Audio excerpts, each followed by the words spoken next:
মহরমে খেলা নাকি শরীয়তের দৃষ্টিকোণে কি?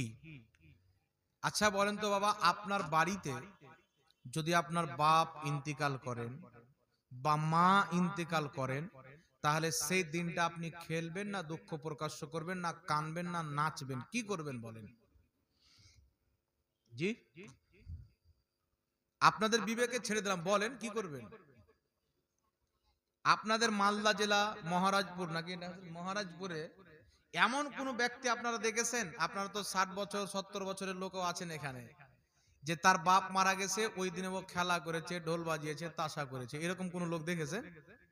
দেখেননি, কারণ ওর নিজের বাপ। তাহলে যেই মুহররমুল হারামের 10 তারিখে ইমামে হুসেন শহীদ হয়েছেন, ওনার পুরো ফ্যামিলি শহীদ হয়ে গেছেন, আর ওই দিনে আমরা খেলা করতেছি, তাহলে ইমামে হুসেনকে মানা হলো না ওনার বিরোধিতা করা হলো? জি, ওনার শাহাদতকে বদনাম করা হচ্ছে কি হয় না?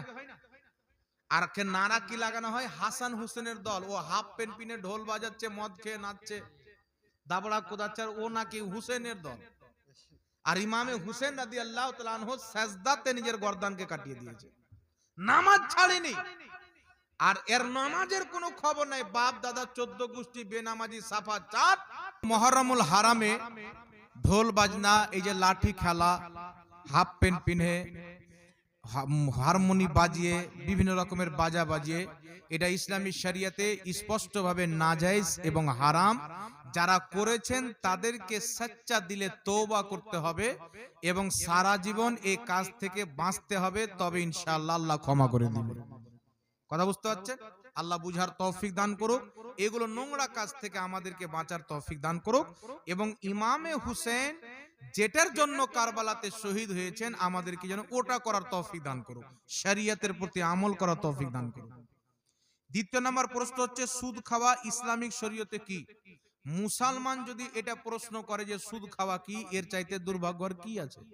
সবাই জানেন হারাম।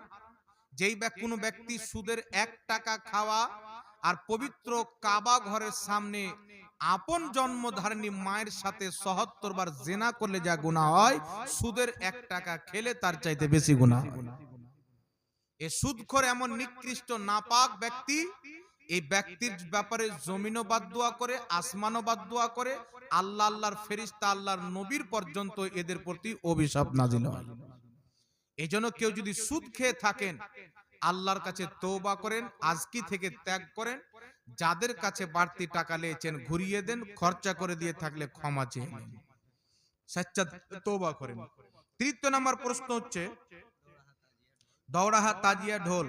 হুজুর মুফতি আজম হিন্দ রাদিয়াল্লাহু তাআলা আনহুকে জিজ্ঞাসা করা হলো তাজিয়ার এই ইমাম বাড়ার ব্যাপারে, তো উনি বলছেন ইমাম বাড়া নয়, ইমান বিগাড়া। বুঝতে পারছেন কথার মধ্যে কত হিকমত আছে, চিন্তা করেন। তো ইমাম বাড়া, তাজিয়া বাজিয়া এগুলো ইসলামে নাই বাবা, এগুলো মানুষ আপনা আপনা বানিয়ে ফেলেছে, কিছু শিয়াদের কাছ থেকে চলে এসেছে, এগুলো থেকে বাঁচতে হবে।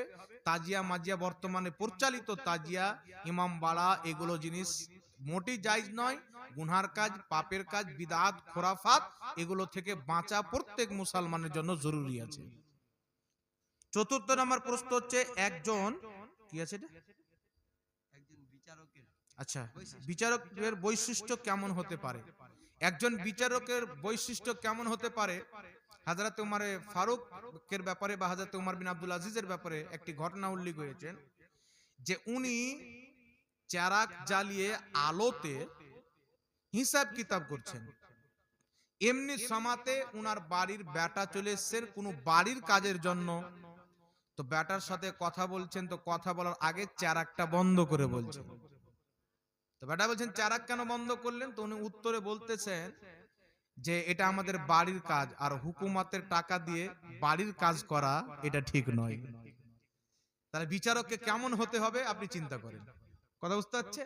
নিজের বেটা, অন্যের বেটা, সবার জন্য যে ব্যক্তি আদিল, বরাবর সবাইকে দেখে একমাত্র শরীয়ত হিসাবে ফয়সালা করবে, সেটা নিজের বেটার পক্ষে হোক আর বিপক্ষে হোক, ইনসাফ করবে, এই রকম ব্যক্তি বিচারক হবে। আর যে সিগারেটের প্যাকেটে 500 টাকার নোট ভরে নেবে, এ বিচারক নয়, এ যে লাতখোর। আর মিথ্যা বিচার করা আর মিথ্যা সাক্ষী দেওয়া এটা হচ্ছে শিরকের মতো গুনাহ। রাসূল পাক বলেছেন মিথ্যা সাক্ষী দেওয়া শিরকের মতো গুনাহ। আর শিরিক হচ্ছে ইসলামের সবচাইতে বড় গুনাহ। যদিও এটা শিরিক নয় তবে মহা পাপ। আল্লাহ পাক বুঝার তৌফিক দান করুক। একজন পরহেজগার মুত্তাকি ব্যক্তি শরীয়তের দৃষ্টিতে বিচারক হবে, যেই ব্যক্তি আদিল হবে, হারাম হালাল সম্পর্কে জ্ঞান রাখবে। আর 14 গোষ্ঠী মাদ্রাসার জানলা দেখেনি, ও গিয়েছে তালাকের ফয়সালা করতে।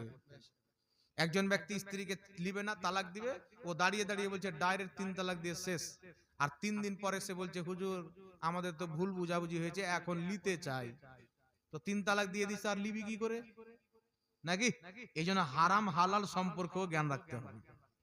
তারপরে হচ্ছে 4 নম্বর, আচ্ছা 5 নম্বর, ইসলামী শরীয়তে মাদ্রাসা মসজিদ বা মক্তবের অর্থ ব্যবহার করে ওই অর্থ হতে যা উপার্জন হবে লাভের টাকা কোনো একজন ব্যক্তি ভক্ষণ করতে পাবে ওর বাপের টাকা। মাদ্রাসা মসজিদের টাকা যেটা যার টাকা একমাত্র তাতি লাগাতে হবে। কোন ব্যক্তির জন্য ব্যবহার তো দূরের কথা, যেই ব্যক্তি সত্য ব্যক্তি হবে তার কাছে কেউ যদি খুচরো টাকা চাই 500 টাকা, আর মসজিদের যদি টাকা থাকে খুচরো তবুও দিবে না। কথা বুঝতে পারছেন? ব্যবহার করা তো দূরে থাক। হয়ে গেছে এটা, আর বলছি না, এটা বাকিটি হুজুর বলে দিবে। হ্যাঁ, যাক, আল্লাহ পাক আমাদের সকলকে বুঝার তৌফিক দান করুক, নিজের মধ্যে পরিবর্তন আনেন। যা কিছু আলোচনা শুনলেন আমল